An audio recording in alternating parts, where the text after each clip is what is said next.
भारत का moon mission Chandrayaan-3 चांद के बेहद करीब पहुंच गया है। चंद्रयान फिलहाल चांद के आखिरी ऑर्बिट में मौजूद है। चंद्रयान-3 चांद से करीब 150 किलोमीटर की दूरी पर है। इसी बीच आज प्रोपल्शन मॉड्यूल से लैंडर अलग हो गया है। इसके साथ ही लैंडिंग की प्रक्रिया शुरू हो गई है।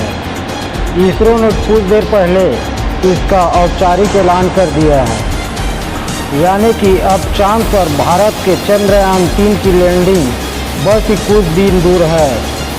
इसरो ने ट्वीट कर बताया था कि चांद की 135 किलोमीटर दूर 163 किलोमीटर की कक्षा में चंद्रयान-3 स्थापित हो गया है, जिसका पहले से अनुमान लगाया गया था। इसके साथ ही चंद्रयान की सीमा में प्रवेश चंद्रमा की सीमा में प्रवेश की प्रक्रिया हो गई है।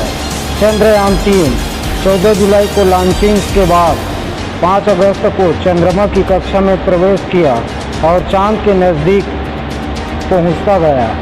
अगर 23 अगस्त को लैंडर चंद्रमा की सतह पर सॉफ्ट लैंडिंग करता है तो यह भारत की बहुत बड़ी कामयाबी होगी।